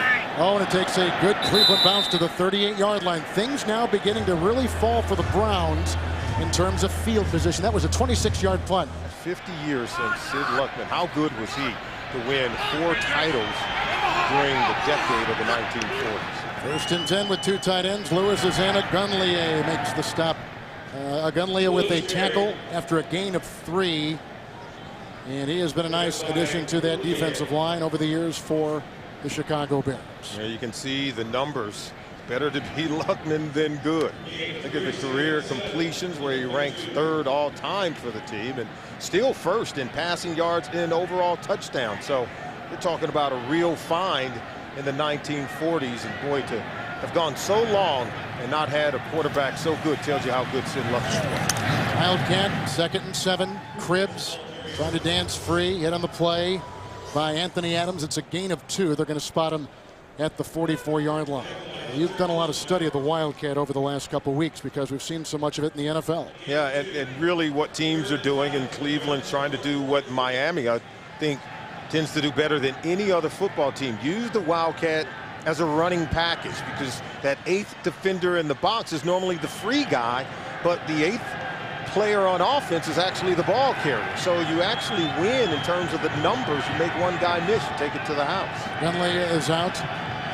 Gaines Adams has come in. 3rd down and 5. And there's a loose ball and picked up by Manning. Or make it by Zach. Oh, it is Manning. Danielle Manning. The ball was down. And he's got an interception already today. 3rd turnover by the Cleveland Browns. Steve Hyden, he's going to get the ball to him. And there's the catch. Now watch the hit. Hillenmeyer pulling at it. Manning actually gets it out. One guy held him, the other robbed him. And Manning's able to get that ball out, but you can see the catch by Hyden, and there's the strip. Hillenmeyer, nice hit by him, and then Manning strips it, recovers it. As you said, another turnover again by the Chicago Bears defense. Here comes Cutler. You see the turnover story right there late here in the third. First down and 10 from the Cleveland 49. Look at the time for Cutler. Hester couldn't hold on to it. Elam was there defending for the Cleveland Browns. Second down and 10. Forte. Good block by Garza. And Abram Elam is there once again, dragging him down about the 41-yard line. And it's good for a gain of 8 on the play. The defense might be wearing down just a bit for the Cleveland Browns. They've been out there a lot today. Yeah, if you're the Chicago Bears, you got to like the way that Matt Forte has run the ball today and the way they've run it, particularly on first down with Shaun Rogers in the middle. The rush yards have been hard to come by for the Chicago Bears, but as you can see on that run play, they're staying committed to it. And Rob Ryan said, hey guys, we got to plug all the gaps. They're going to not only blitz Jay Cutler, they're going to even blitz on run plays to try to blow it up in the backfield. Third down and 2. Hester on one side, Knox on the other. The nickel for Cleveland. Big hit put on Cutler, who gets it downfield. Knox was down there. Flag was thrown. They had Rodney Poole along with Eric Wright covering. 31-yard pickup. Wright is down. Cutler was drilled by Shaun Rogers. Watch the catch by the rookie. Yeah, great catch. You could see the defenders all run into each other, but watch the price that Jay Cutler plays. He gets hit, and under the 350-pound weight of Shaun Rogers, he stares down the barrel to complete this pass down the field. He took a lick so that Johnny Knox can catch the ball down the field. You see the dirt on the jersey. When your quarterback gets his uniform dirty and a bloody lip and a bloody tongue like what Jay Cutler has had today, boy, he's going to have to get in the whirlpool tomorrow. He's playing a football game today. Well, the Chicago Bears playing their first home game in a month, who have, including today, 5 of the next 7 here. And as Lovie Smith told us on Friday, this is a time in our schedule, time on the calendar that will define us. And they've really kind of pinned a lot of their hopes of this season, which began with so much promise, on this time. Well, I think they're smart enough. They know that coming into today, 10 games left on the calendar. And yeah, while they're staring up at Green Bay and the Minnesota Vikings, he understands that in Chicago, you have to come in here. You got to throw the ball in the wind and in the rain and in the mud. And he likes their chances. The way they play football, particularly on defense, and the way that they hope to be able to run the ball, they feel like they can win the majority of these games. Remember, week 2, they beat the defending Super Bowl champion Pittsburgh Steelers right here at home. They hoist up Eric Wright, and that's the upcoming schedule for Chicago. Arizona is next year. Next 4 games are for real, but you got to start with keeping your quarterback standing up. You know, people say a lot of things about Jay Cutler. I don't know if they give him enough credit for how tough he is. Take a look at that hit. We'll take a look at it after this play. Well, let's look at it now. Real speed. Here we go. Well, now Coy Francis, who is a rookie out of San Jose State, on first and goal at the 10. Here comes Forte. Did he get inside the pylon? He did. Late call, touchdown, 10-yard run. Second touchdown run today by Forte. Great run by Forte. Excellent read. We talk about the patience. Watch how he goes downhill, but then bounces it outside. And Williams. His ability to get to the outside, to the corner, and just kill the defense with speed. But it started with excellent vision, his read, and then the cut by Matt Forte, running much better today than he had in their previous game. Chris Williams, the right tackle, and the tight end Desmond Clark with great blocking on the perimeter. Extra point is up and through. 1:42 to play here in the third. Forte, a record-setting running back out of Tulane, who had one 100-yard game this season, coming into this afternoon, gets his second rushing touchdown of the season. 13 points for Chicago, Solomon, off of 3 Cleveland turnovers this afternoon. Yeah, it really started, I think, with the running game. Forte, 2 rushing touchdowns.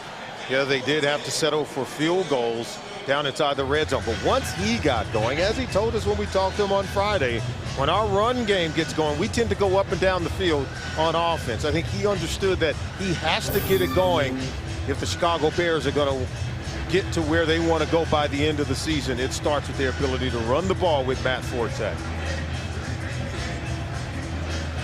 Running game number 29 coming into this afternoon as Gould has the ball teed up. He had 3 early field goals and some nice defensive red zone stands by the Cleveland Browns, but the constant pressure by Chicago, the turnovers by Cleveland is a toxic mix, and you can see the result 23-6. Here is the kickoff to Cribbs.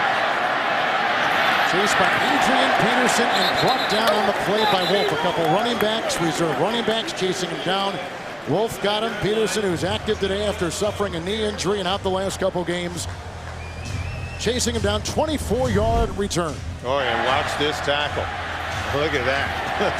Wolf hitting to the legs of Joshua Cribbs, cutting them down, making the tackle on special teams. Defensive line here will have Adams along with Harrison at the defensive tackles. Alex Brown, who hobbled off the last time, will be on the line as you take a look at the numbers on Garrett Wolf. And Agunlia on the near side. First down and 10. Lewis in the backfield. Hayden with the block. Agunlia makes the stop. 29-yard line. The defense has been resting.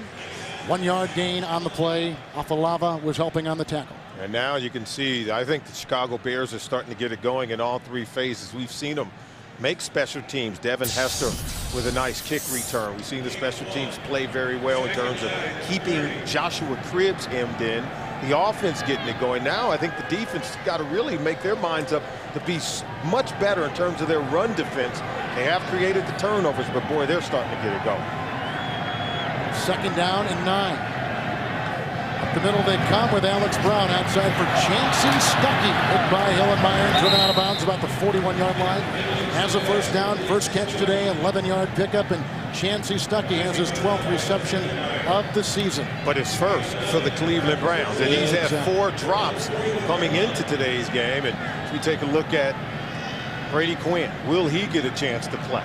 And I got to believe that if this offense continues to sputter, and it has sputtered today plenty, he's completed 60% of his passes. Yeah, you got the 3 interceptions, but how do you know what you have in Brady Quinn if you doesn't allow him to play? We've seen a lot of Derek Anderson. Double tight ends on second down and 9. Make it first and 10. Here's a pass by Anderson. Cribbs on the wing. Afalava tries to knock him out of bounds. Then Tillman is across the way, runs him out of bounds at the 36. 23-yard catch and run. In all fairness to Derek Anderson, this is a magnificent play. Watch him. Things start to break down a little bit. See, now as he scrambles, he keeps his head up and find the outlet receiver that is Joshua Cribbs. He didn't give up on the play. Anderson stayed with it. And even as the protection broke down, still found a way to get rid of the ball and get the completion. That's into the quarter.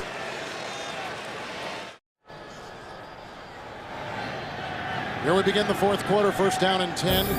Where the Cleveland Browns are in the Wildcat, and Cribbs has Stuckey in motion, hands off to Jamal Lewis. He broke a tackle in there of Roach, and then he was hammered on the play by Marcus Harrison. Gain of 6. Second down and 4. Hayden is in motion, the Wildcat again. Cribbs. Lead block by Vicker. Fumble on the play.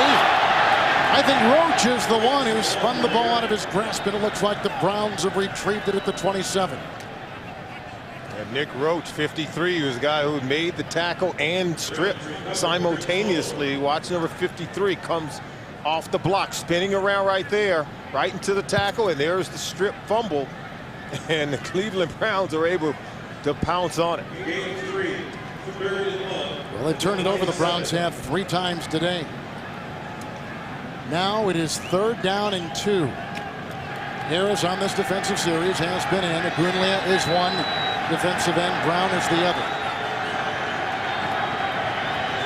They got 5 in the secondary. Cribbs in motion. Anderson hands off to Harrison, who's hit by Lance Briggs, a gain of a yard, shy of a first down. I'm sure they're going to go for it. The ball's down to about the 27-yard line. I think you have to go for it. I mean, take a look at the scoreboard. You understand 4-down territory. If you're Eric Mangini, you have run the ball at least very effectively here in the second half of this ball game. Continue to try to give the ball to Jamal Lewis, who's been tough to tackle here in the second half. Let your offensive line tee off. Massaquoi, top of your screen, 4th and a long 1. Harrison in the backfield.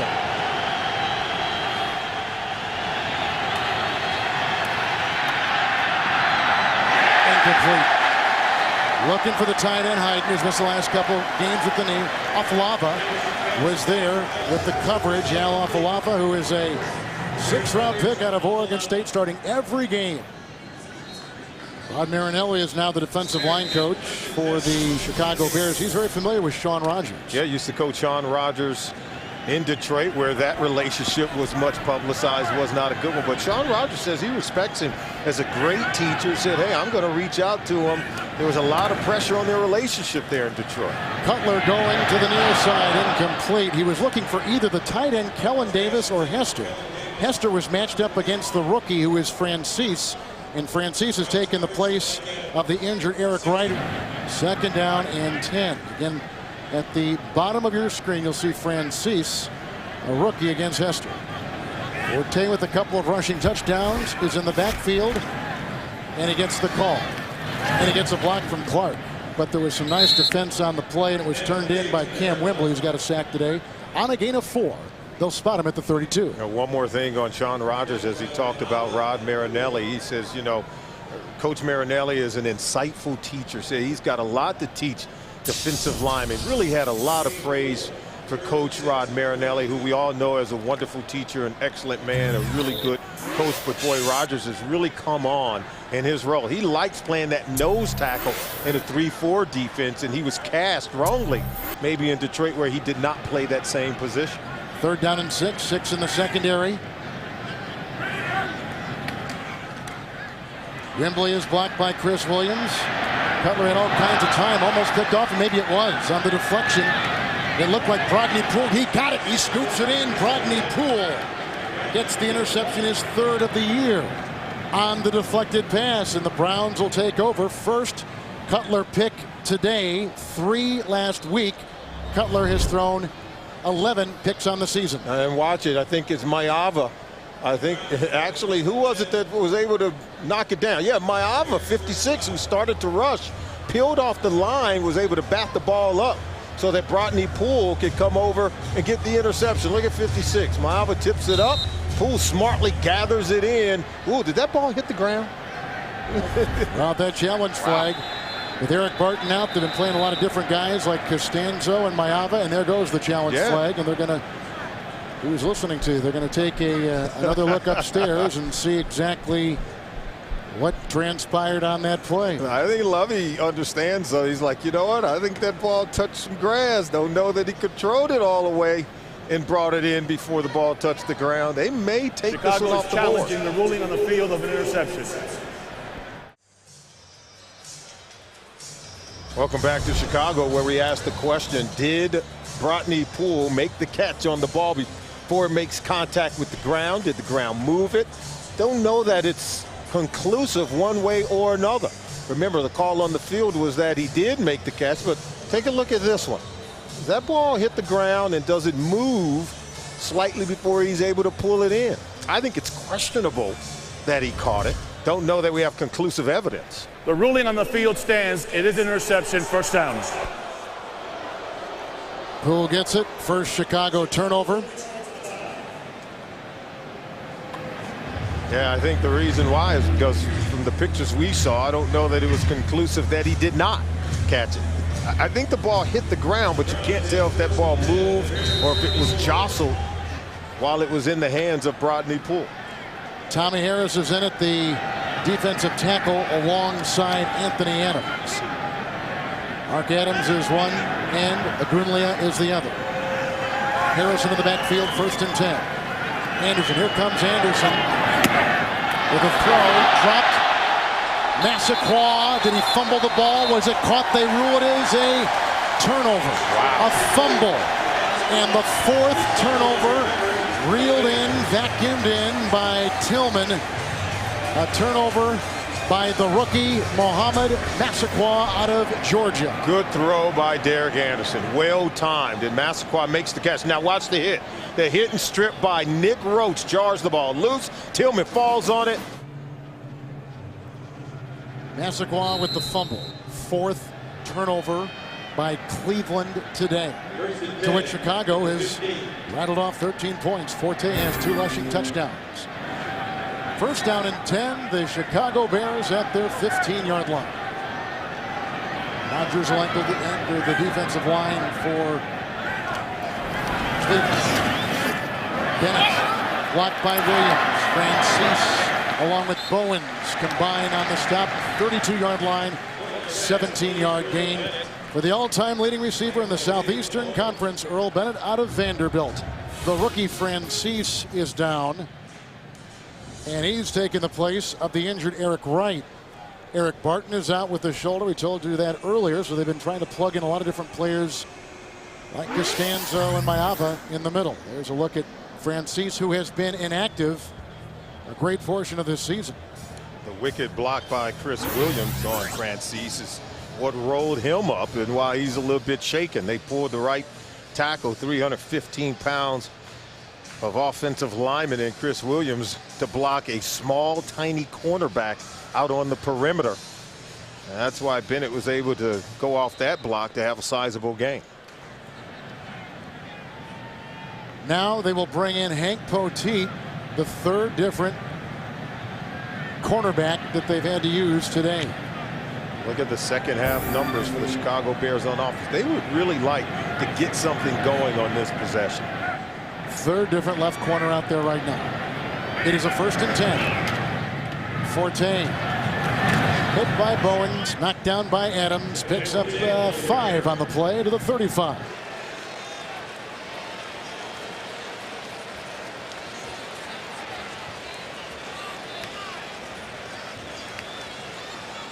Second down and 5. Flag has been thrown. Rodgers can't get it. Cutler, and there goes Jay looking for a block, which Forte gives Trusnick. And then out of bounds, Maiava. The rookie makes the stop. Maiava is out of USC. 11-yard scramble. We told you flags are on the field. At the 42-yard line on the near side. Jay Cutler's got no quit in him. Boy, we talk about Ben Roethlisberger being a football player. How about Jay Cutler? Well, that's what you get. He signed the big extension, did Jay Cutler.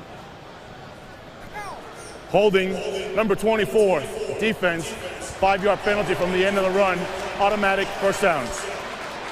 They've got a lot of money invested in Cutler.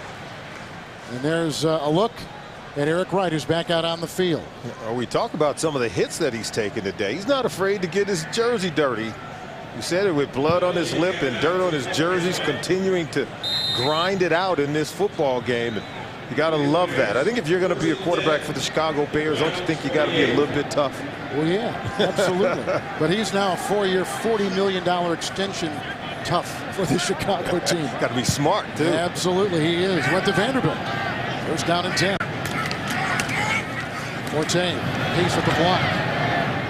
And they knock him down about the 44-yard line, hit by Trusnick after a gain of 4.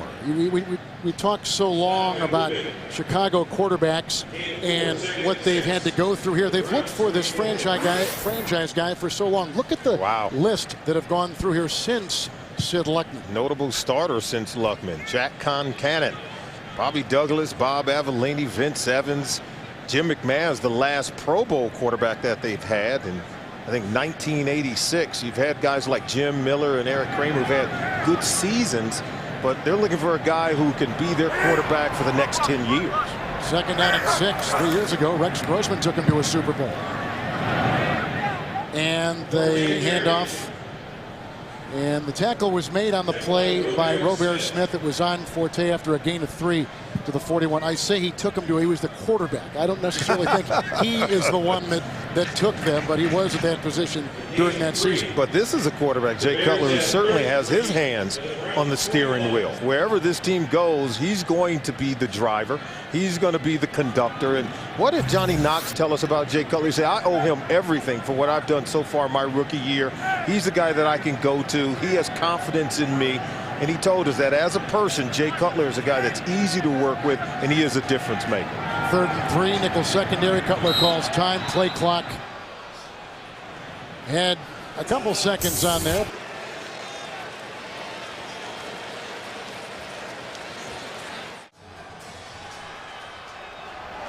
Beautiful day in Chicago. Both teams had come in on 2-game losing streaks. 3rd down and 3 after the timeout. 6 defensive backs. See the assortment of receivers, including the tight ends out there. Pace at the block. It's Hester who's got the first down. Stopped in the play by Poteet. Dives ahead to the 20-35, and he picks up 6 on 3rd and 3. They'll move the chains. I love the way that Jay Cutler has had a real positive influence on the wide receivers. All the guys really working hard to get open. We talked about the numbers improving for Devin Hester. I think it's really improved as a wide receiver. We know he was a special teams weapon, and as you take a look at the drive in terms of what they're doing, 2 run plays, 4 run plays, 2 pass plays, we're going to probably see more running. They're trying to kill the time off the clock. Can they close it out running the football? 1st and 10, Forte ran into Pace and then was brought down by Trusnick, among others. No gain on the play. They'll stay at the 35. Hester, by the way, he had that 3rd down catch. He's had 6 catches today, 2 on 3rd down. He has become their go-to receiver. Absolutely. I mean, he's a guy that can move the chains. We know he can create yards after the catch. And talked about the guys who have improved on offense. I think we've seen improvement from Hester. Earl Bennett has become a much better wide receiver playing with Jay Cutler. And we know Johnny Knox, the rookie, has made a real positive impact on this offense, but more weapons now taking their game to another level with Jay Cutler at the quarterback spot. 2nd down and 10. Outside, blocked by Olsen, blocked by Pace. And this is the electrifying Hester, chased by Adams and down at the 1. Oh, is he some kind of player? Devin Hester, 34-yard catch and run. So fun to watch. 1st and goal, Chicago. Look at this play. Excellent blocking out front. Look as they pull everyone on that offensive line, and his ability to weave his way through traffic and wanting to take it to the house. He goes down right on the front porch. Doesn't make it to the front door and take it into the end zone. But boy, good blocking up front, and the speed of Devin Hester. He is a game breaker, having, I think, his best season so far. They've been out there right now, an assortment of tight ends out there. 1st and goal at the 2. Fake to Forte. He's got 2 rushing touchdowns already. He throws it out of the end zone. They had a triple team tight end underneath the crossbar, and that was Clark. Smart play by Cutler. Just get rid of it. Don't take a hit. Don't take a sack. Don't hold on to it if it's not there, because really it was just a play action pass, a 1-man route, designing to suck the defense up to the line of scrimmage and get his receiver open on the back end. If it's not open immediately, it's not going to be there. Just throw it away and live to fight another day. Cutler has thrown 7 red zone interceptions the last 2 years, the most in the NFL. 2nd down and goal at the 2. Forte blocked by McKee. Avalanche of defenders down there making the stop. No gain. Boy, they had Rogers down there, and they had Abram, Elam, and Bowens. All kinds of guys stopping them right there. Of course, this has been something that Cleveland has kind of hung their hand on. They've stopped some red zone performances by Chicago. And Sean Rogers told us this is where he prides himself, as the point man at the nose tackle position, 0 technique in the middle of a defense that come in ranked dead last in the National Football League, 31st against the run. But Rob Ryan has enough pride where he's sending everyone on this play. 3rd and goal at the 2. Forte hit by Ataba Rubin and brought down. 1-yard gain inside the 1. Stopped right there. Whoa. I think for confidence sake, you've almost got to go for it here and just break this string of bad luck in the red zone. Here's the deal, because Chicago Bears know they have to be able to run the ball in November and December. But right now, against a team that's ranked 31st in terms of their run defense, they cannot power it in. And Sean Rogers and many of the defensive linemen for this Cleveland Brown team. They are determined to turn back the Browns on this play. There are 5 defensive linemen. There are 2 defensive backs. The rest of them are linebackers. 4th and goal at the 1.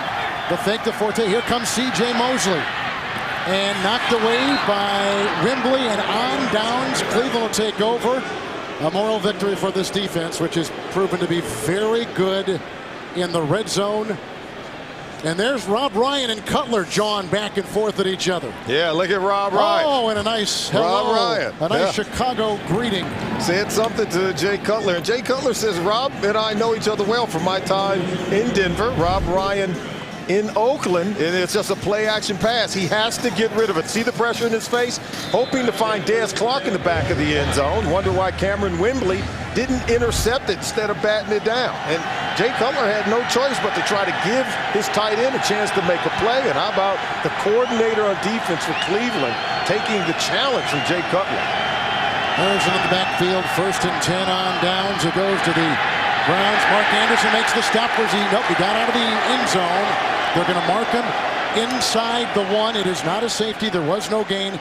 It'll be 2nd and 10. The last time we saw Cutler jawing with someone, he was jawing with Phillip Rivers, the San Diego quarterback. Well, on this play, I think if you're the Chicago Bears on defense, you've got to be even more inspired. The way you saw the Cleveland Browns defense play, yeah, the ball made it out of the end zone. All it has to do is break that white line on the goal line. But if you're Tommy Harris, and if you're Lance Briggs, if you're the Chicago Bears on defense, you've got to be inspired with what Cleveland's doing on defense and be determined to come away with some points in this situation and stop the Cleveland Browns. Now Jamal Lewis is in 2nd down and 10. And Lewis gets a little bit of breathing space. Hit by Payne and Tommy Harris and the bunch. No gain on the play. Mark Anderson getting off that pile. Bottom of the pile was Big Anthony Adams. What did Lance Briggs tell us? We've got to earn our respect back 1 game at a time. The fact that Cleveland Brown defense put up a goal line stand against your offense. Now you've got them pinned against the goal line. This will be a real good opportunity and a good time to start getting some of that respect back. Maybe a takeaway. They've had 4 takeaways today as Chicago's defense 3rd down and 10. Lewis in the backfield. Anderson, he's hit as he throws. It is intercepted. It's picked off by Tillman. He gets by Wade. Look at this! Look at this! 21-yard return. I'm looking for a flag. I see no flag. A 5th takeaway. A touchdown interception for Charles Tillman. How do you spell respect? Blood in the water. Play like a shark. There's Charles Tillman. He makes the catch. It's clean. He gets up, not just satisfied with the interception. He puts 6 on the board, and that's a defense playing their heart out for their coach, Lovie Smith, who's calling the plays on defense, sensing the opportunity to turn that kind of field position into a positive for their defense. Gold has got 3 field goals today with the extra point. Chicago, 5 takeaways, the last of which was returned 21 yards by Tillman for the touchdown. And look at this. Brady Quinn warming up for the Cleveland Browns. And the dejected Anderson.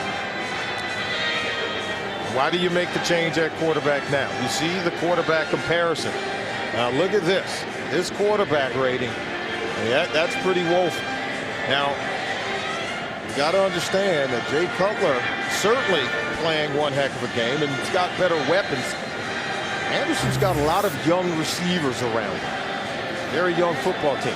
And I'm sure he's telling Brian Daboll, the offensive coordinator, I had to throw it up because I couldn't get sacked in my own end zone. And I think he's right. The problem is it was a poor throw. You've got to throw that ball out near the sideline where only your guy can get it and no one else can get it. Where he put it, 2 defensive players for the Bears had an opportunity to come down with the interception. That is the 3rd touchdown interception return for Charles Tillman. And Tillman gets his 2nd interception of the season, the 22nd of his career. And Tillman in his 7th season. And the interesting thing about Tillman, he struggled last week guarding Ocho Cinco in Cincinnati.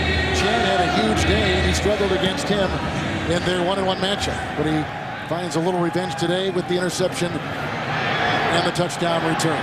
Cribbs gets by Davis. Payne is chasing. He can't get him. Flag is down. Nigel couldn't bring him down, and finally he is whacked down the play by Daryl McClover on a 55-yard return. And flags, as I said, are on the field. One at the 21, one at the 33. Here comes Brady Quinn. During the return, illegal block in the back.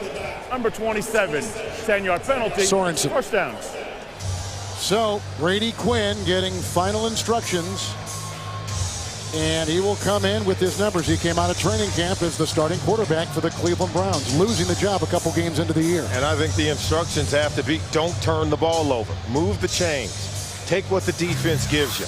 Don't take sacks, and don't turn the ball over.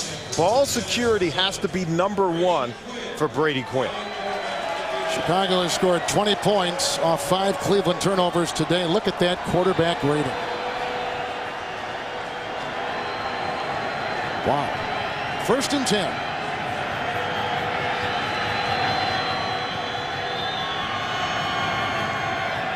Quinn, Massaquoi, hit by Tillman, knocked out of bounds, and Massaquoi a little shove to Tillman, who gave one initially to Massaquoi. You can see the turnover differential has not been good at all. 2nd down and 1 with Harrison in the backfield. That's incomplete. The ball was coming outside. Massaquoi, the rookie receiver, was going straight up the numbers and trying to burn him with a route that took him straight ahead. Well, Massaquoi's got to know that he's got to snap the route off.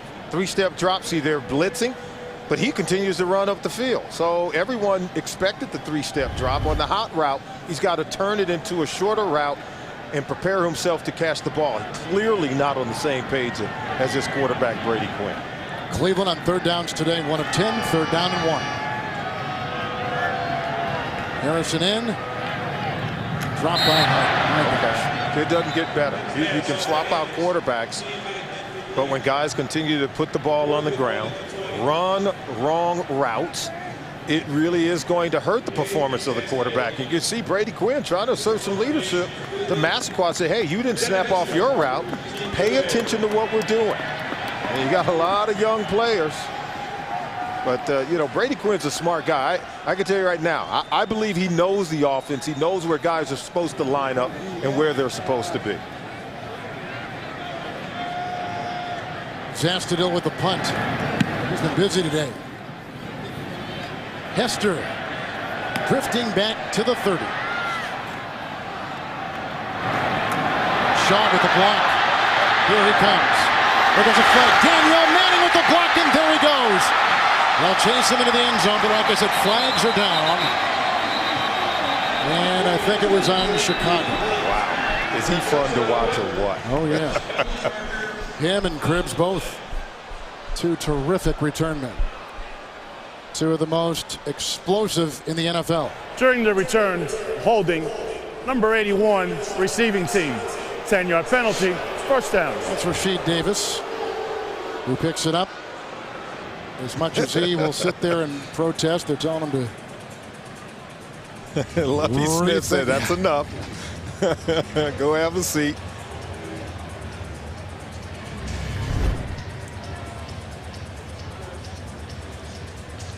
That's where they're calling it right there. Is that much of a hold? I'm not so sure of it. Details are very sketchy on that one. 36-yard line, 1st down and 10. 2.5 to play in what will be Chicago's 4th win of the season, stopping a 2-game losing streak. And Cleveland will drop to 1-7. Wolf will run the ball. He won't go down. 5 and finally brought down by Robert Smith, the ex-Tennessee Titan. Gain of 5. Wolf, 3 years out of Northern Illinois. Coming up to the 2-minute warning. Massaquoi Still being counseled on not only the drop earlier, but this time being talked about his route running. Boy, there's a lot on Mangini's plate now in Cleveland. 5 Chicago Bear takeaways and 20 points the result. Early on, some pretty good red zone defense by Cleveland, but just the avalanche of turnovers, and they just broke Cleveland's defense today. Well, look at the balance on offense by the Chicago Bears. 20 of their points have come off those 5 turnovers by the Cleveland Brown offense. 2nd down and 5. Cutler still in. Wolf getting a block from Des Clark and close to a 1st down. Gain of about 5 on the play. Here is a timeout that was taken by Cleveland. Cleveland has taken a timeout.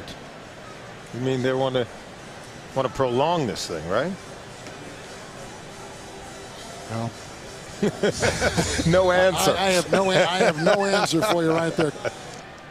We talked to Eric Mangini. We sat after our initial meeting was over. We talked about tackling drills, and boy, we were both coaching it up. This guy's inability to get Devin Hester on the ground, of course, on one play, and then turnovers more than anything has hurt his football team. But you get the sense that, he really is trying to coach his guys up and making all the moves necessary. How about David Bowens moving into inside linebacker? I thought made a difference today, playing next to Eric Barton, but just way too many holes to fill right now for Eric Mangini. This is not a very good football team, to be honest with you. Their inability to move the ball on offense. I think defensively, Rob Ryan has his guys putting up a fight.